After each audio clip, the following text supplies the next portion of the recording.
You like it darker? Fine. So do I. This is the brand new release from Stephen King. You Like It Darker. It's a collection of 12 different short story novellas. Now, I would argue that the stories in the collections are better than the standalone novels. For the simple reason is that the standalone novels, they take work to build up. You get that build up of horror, of tension, of psychoticness. The short stories are unhinged right off the first page.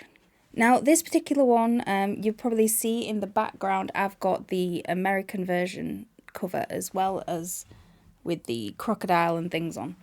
But I'm holding this one because this is the one I read. This is the one I took with me to Greece in the wonderful sunshine on a black sandy beach with the waves lapping the shore. I was reading unhinged horror from the master. Now, as you could probably see by my face, by the fact that I am happy and quite animated doing this, I really enjoyed this, as I do with most of King's work. There are a couple of doozies that I don't like. I'm trying to remind myself what they are. I could probably leave Cell alone. And From a Buick 8 did get kind of boring. But one thing I found while reading this is that of the 12 short stories in this, nearly every single one of the 12 has an Easter egg for one of his other novels. And now, these Easter eggs were kind of, if you didn't know the story of those other novels, you'd blink and you'd miss it. So there's bits from Bag of Bones, Dew McKee, Cujo, obviously.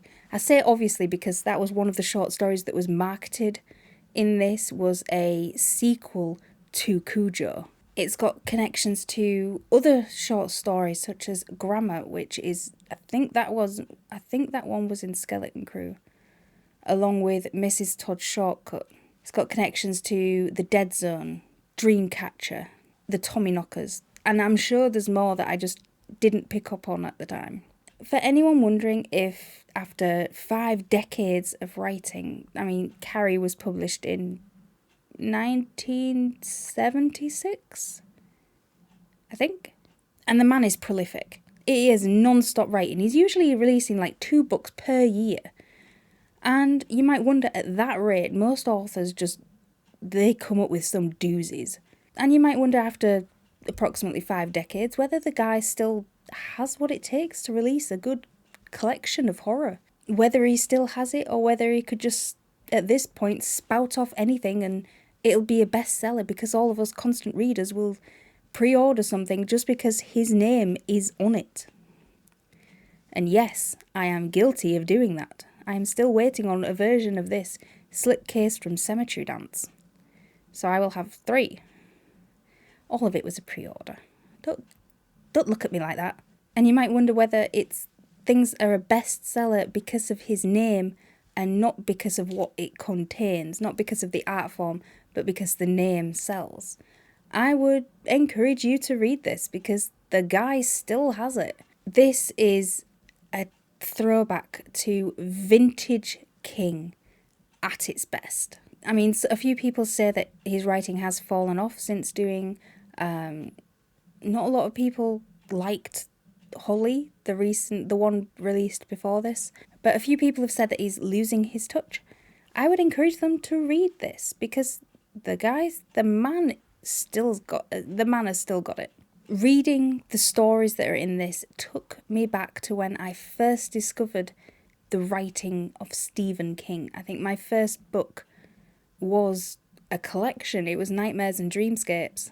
And I think that has like 20 different stories in it. It's a chunky book. And these stories are so different because it's fascinating that the same guy who wrote The Green Mile and The Shawshank Redemption is the same guy who wrote Pet Sematary and The Dark Tower.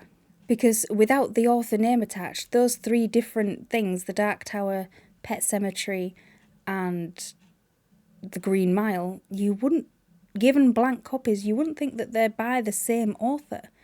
And yet they are. And something that I love, especially with the short story collections, is they're all like individual children. They all stand on their own.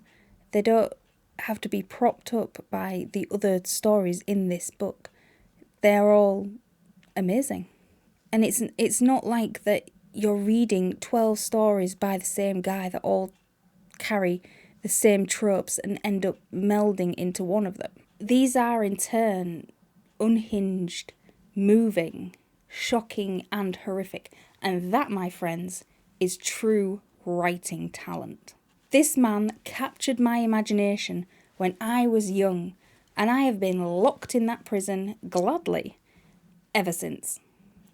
So this is a spoiler-free review. I'm going to go into sort of a very, very quick overview of every story in here, like maybe a sentence per story of what it's about, what it entails kind of thing, but with no spoilers. So the first story up is Two Talented Bastards.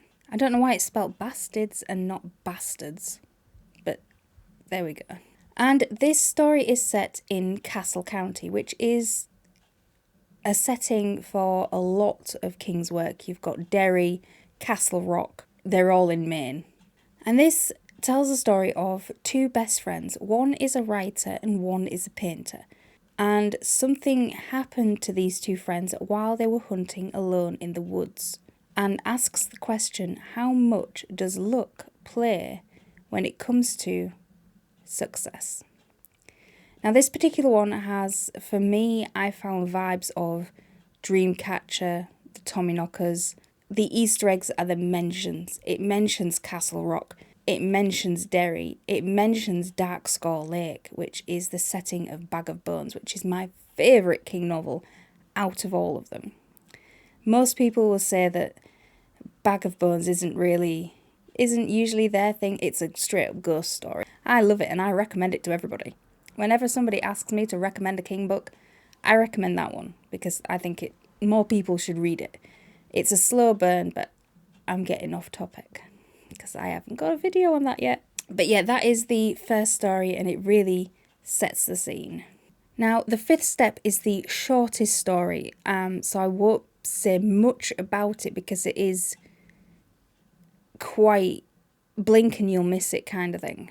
And it's a stranger sits next to a stranger in Central Park, New York, and they have a conversation.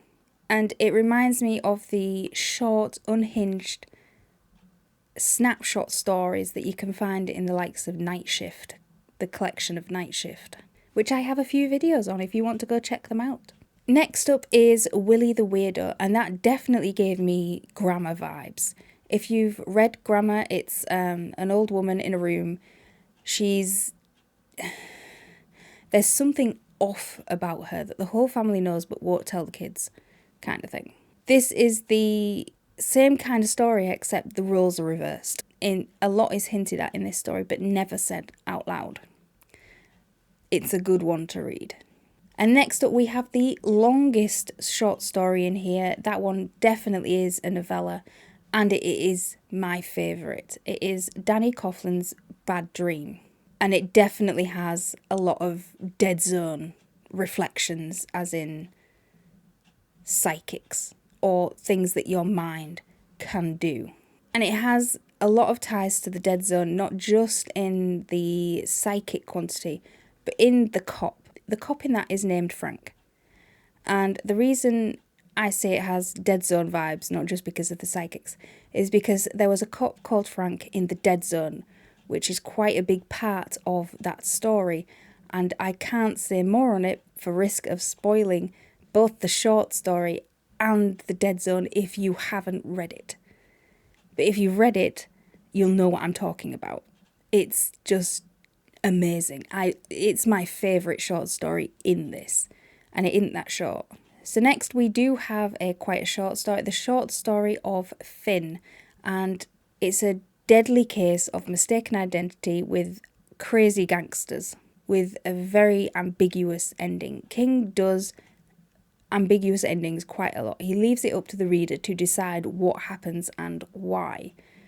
And yes, I will take the piss because some of his endings are just they're not great. He doesn't have the greatest track record for tying up a story and ending it. A lot is left open. Artistically, but it is left open. Now on Slide Inn Road, a family travelling to Derry decide to take a shortcut along the old Slide Inn Road and discover that taking shortcuts sometimes are a lot more dangerous than the time that's saved in taking them in the first place. It definitely has links to, or at least reflections of Mrs. Todd's Shortcut. And that short story, I think, again, is in Skeleton Crew, like Grammar is. Now, Red Screen is a quick little story. It has a cop interrogating a guy for the murder of the guy's wife. And he killed her because he believes that she was part of an alien takeover. It's very conspiracy theorist. It very leans much into the whole conspiracy about aliens walking among us. And again, it has reflections of Cell, just to do with mobile phones and the use of technology, of how somebody could use that to take over from humans and nobody would be any the wiser. Now, The Turbulence Expert is another favourite, coming in second to Danny Coughlin's Bad Dream for me, because this is a plane journey, and it asks the question of what keeps a plane in the air. Is it just technology and engines, or is there a part of collective psychic ability, of a collective mindset that keeps things like that in the air? Where you know that it'll take off, so over 100 people thinking the same thing, it happens. I mean, Doctor Who have done it. The collective mindset of everybody thinking the same thing at the same time could be used as a powerful aspect, and that is explored in that short story, which is why it's a favourite, because I quite like the thought that the mind has caves which have yet to be explored. I believe it does. And then we get onto a nice little short story called Laurie. And that explores the relationship between man and man's best friend, which can never be underestimated, especially by a man that is adamant that he does not want said puppy and gets lumbered with said puppy anyway. Now, I'm always wary when King has an animal, especially a dog, create a bond with a main character. He doesn't have the best track record for keeping them alive. Think Church in Pet Sematary, and yes, I know Church is a cat. Think Cujo. Think Oi from The Dark Tower. And the poor little dog from the Tommyknockers that I can't remember the name of. And I'm sure there's scores of other ones. It always makes me very, very wary when King introduces a very cute little dog with a good bond with the main character. It makes me on edge, but it was a very good story. And then we get to Rattlesnakes, and Rattlesnakes is the Cujo sequel. We are in the mind back with Vic Trenton, and he's now in his 70s, is in Florida, because no way you would want to stay in, I think it was Castle Rock. I think it was Castle Rock. I can't remember, but I think it might have been. Correct me if I'm wrong, because it's been a while since I've read the book. And he's in one of his friends' summer houses, except it's not summer, it's going winter, so there's hardly anybody there. And it is on the quay next to what was Duma Key. And that is mentioned quite a few times. So are we going to get another book about Duma Key? Or the Key, or the Florida Keys, or some other book down there? We don't know. And it details the power of a mother's grief when she is unable to let go of her child. Now, this story had a lot of hype going into this. Like I said, it was You Like It Darker. It has the Cujo sequel, and it lives up to the hype. The story lives up to the hype. I really enjoyed it. It's a good time all round.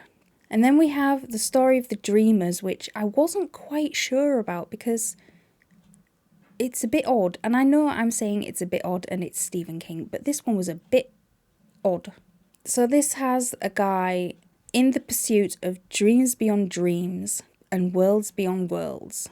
And it's something that we're not supposed to know about, let alone wake up. It takes place on Darkscore Lake, and I'm pretty sure it takes place in the same building that, I'm sure his name was Max DeVore lives in with his nurse in Bag of Bones. I'm pretty sure it's the exact same building as that, because that building was abandoned. And it takes place on Darkscore Lake. Now, the last story in this is called The Answer Man, and I enjoyed it. It's not a favourite, but it's up there. And it asks the question, if you could ask any question you like, in 5 minutes, what would you ask? And I think that one has reflections of the Talisman, in that the Answer Man reminds me a lot of the Speedy character in that. But it's a really good story. All of them are really good stories, so you won't be surprised to know that this book gets 5 stars from me, because it's King.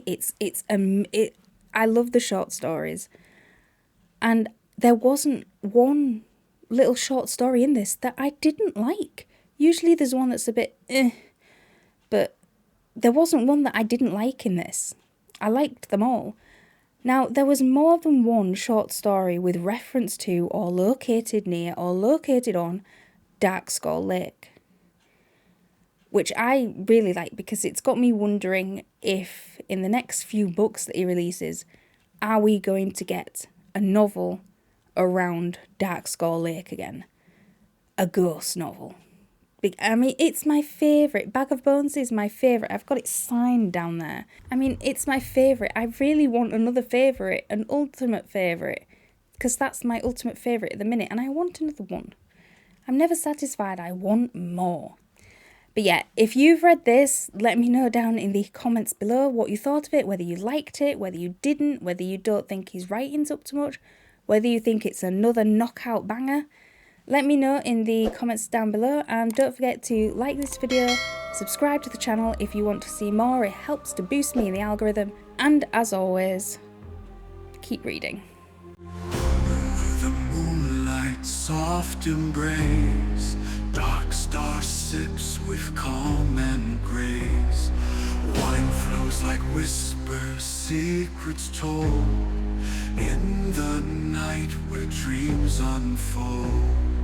Lonely shadows dance with glee, eyes of amber, soul set free. Finds they weave a tale so grand, woven by a whispering hand. Sip the wine, embrace the night, dark stars journey shining bright. Through the trials, through the pain, love and light shall still remain.